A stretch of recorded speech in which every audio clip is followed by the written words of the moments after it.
Hello everyone, this is Conrad Khan starting a new side LP. The game we are playing, if it ever shows its title here. Yes, it is Castlevania, Aria of Sorrow. This game came out back on the Game Boy Advance. So you can see I've already completed a game, just to make sure I know what I'm doing. And I'm just going to do a normal game. And the name really never shows up anywhere in the game, so it doesn't matter what you put in. And here you have the backstory, which for the game really doesn't matter, but first off, it's set in the future, during a solar eclipse. That's our character there, named Soma Cruz. Lots of explanation here. Anyway, while that's going on, you can read that and just mute me so that you can read it a little bit better. I am going to be doing this and complete the game two different ways. This game has multiple endings. Some of them good, some of them not so good. I'm going to start off by showing the somewhat good ending. Then I'm going to do a 100% soul collection, and I'll explain that once I get into the actual gameplay here. And then I'll probably show off the really bad ending and then the perfect ending. There is one other ending, but it really doesn't. There's 3-line difference, and I'll just point out those lines. What happened? Basically, we got pulled into a solar eclipse.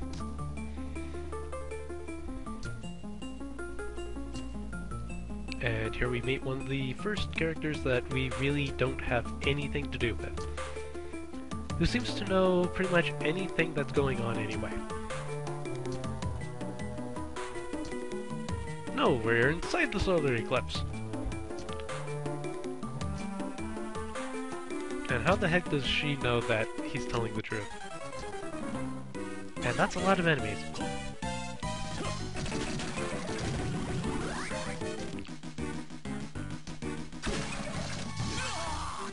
And there's the first introduction to the game mechanic. What has awakened? The spirit of the creature you killed has just entered your body. Basically, we absorb the souls of enemies, and we can then use them against them. It's not a 100% chance of soul collection, unlike what that might lead you to believe. Some enemies, their soul is way easy to collect. Others, I can max out my soul collecting ability and still spend about 10 minutes trying to collect everything. When we start off, we can jump, we can attack, we can throw a spear. That's about it. There's our map. We haven't even collected a 1% of the map yet. Can't quite make it up there yet. And here we enter the castle corridor. Oh look! A zombie. Ow.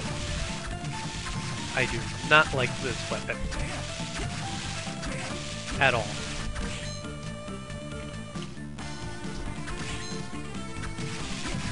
Now, the reason I'm not using the spear as much, despite the fact that if I throw it, yeah, it kills these zombies in one hit.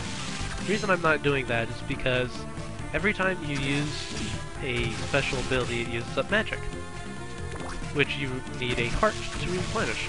Hearts are easy enough to come by. You can just destroy the chandeliers and lights and whatnot. You get magic back, no problem. However, if you have full magic, every candle thing will drop a piece of money. And we got a new weapon. And a new piece of defense. A piece of armor. And we swim. And here we have our first actual ability that we don't have to equip. We can now backdash, which requires us to actually be on land. Ow, stop hitting me. Let's see. Now, since I don't really remember the map all that well, but since we'll be exploring pretty much all of it anyway, red doors like that, they take you to an area. And here's the area change screen. The underground reservoir. These enemies are way powerful for me right now. Well, at least they would be. Not much I can actually do here. Oh! New special, new attack. The Bat. Attack with supersonic waves. This ability is absolutely useless. Let me show you why. That's its range. You can't hit anything unless it's right on top of you, and you don't want it to be right on top of you. It's not too bad on attack, though. But I still won't be using it. Actually, for the most part, I won't be using most of the weapons or special abilities in the game anyway. Oops, dice elephant. Out of my way. I'm a man on a mission. And there's our backdash. It's gonna be very useful. And now we can throw bones. Now, as useful as that sounds, that's its range. There's nothing you can do to increase that range. You literally have to get right up next to your opponent anyway, in which case, you're better off just smacking them the heck to death. It's really not useful at all. We have the axe armor. His axes are destroyable. So you don't really have to worry too much about it. And that's boss door. I'd rather not go and fight that boss just yet. Why? Well, we haven't gotten to a save point yet. No, that's not save point, I mean save, to actually save the game. I kinda want to do that for two reasons. One, it'll, well, save the game so I don't have to go through all this again. And second, it actually restores our health and magic. But since I'm going to be trying to use magic as little as possible, for a reason I shall explain later in the game, I'm not really going to be worrying too much about that. Now, as you noticed, we leveled up. Yes, you gain experience in a Castlevania game. This is not the first game to do that. Here's a save point. Yes, I'll save the game. Anyway, this is not the first game to have equipment and experience points and whatnot. Though I am kind of glad they started doing games like this, because it makes it a lot more fun in my opinion. Oops. I like games of exploration, not so much games on rail. Anyway, now that we've saved, and got the skeleton soul again, I feel much more confident about fighting this boss. Oops, and that armor just threw the axe down below. Not hard to tell when he's going to do that. I was just ducking anyway, so I might as well take it. And here's our first boss, the Creaking Skull. That's pretty much his attack.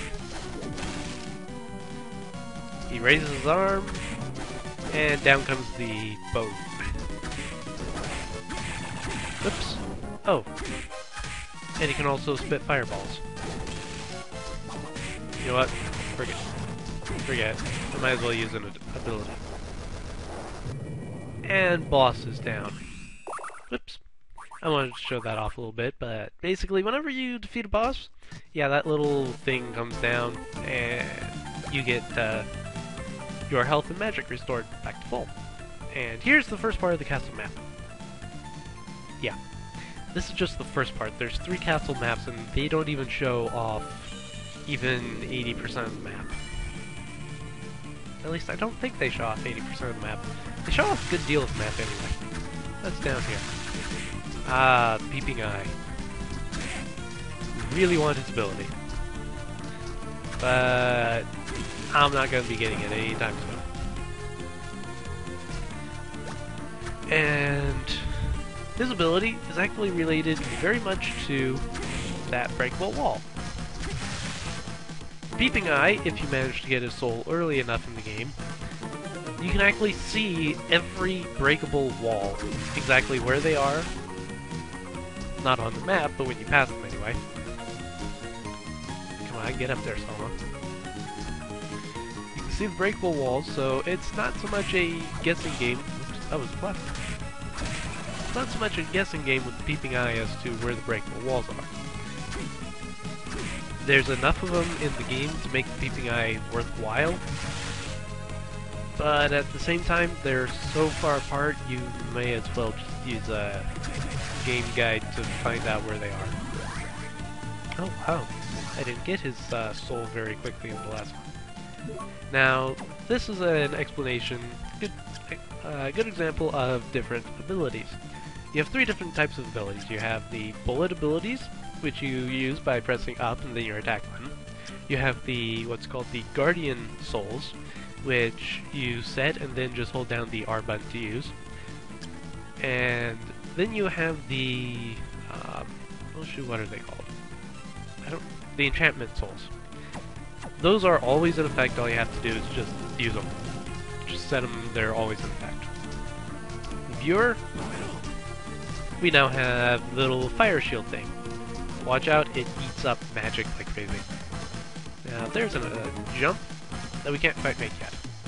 So let's see, where else can we go? Down below. Let's go down below. So the area I kind of bypassed the first time. Whoops. Someone walks really slow. And you can't increase his walk speed either. Oops. Come here, Peeping Eye. Come here, I want to hit you. One more time. Thank you. Okay, so what's in here? We have water. Uh-oh, killerfish. Killerfish, not really equipped to fight them just quite yet. Bats we can fight. I like fighting bats. I thought I liked fighting bats. Get back here, bat. Killerfish. Oh, there we go. We go up there. Flying armor! Basically what this does, it slows down your fall speed. That's all it does. Okay, let's kill a killerfish here real quick. You know what? Bat. Bat would be really good in that position. And let me put the winged skeleton back on.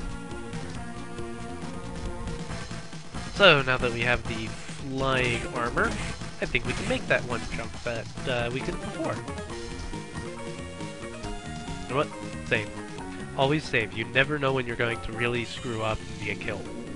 Or enter an area that you're not ready for and get killed. You always want to save. There is no auto-save function in this game, so always save. Oh, hey, Skull Archer, who fires enchanted arrows. Again, sounds like a really useful ability, yeah?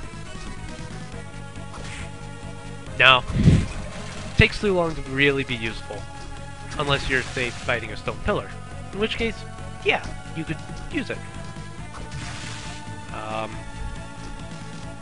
Or something like that. Okay, so it's a little more useful than I thought. But, still, I don't like it. It's way too slow. I really like fast fusing abilities. And that angel has a death face. Okay. Jump! Aha! Success. Oh, white dragon! Oops. Come here, white dragon.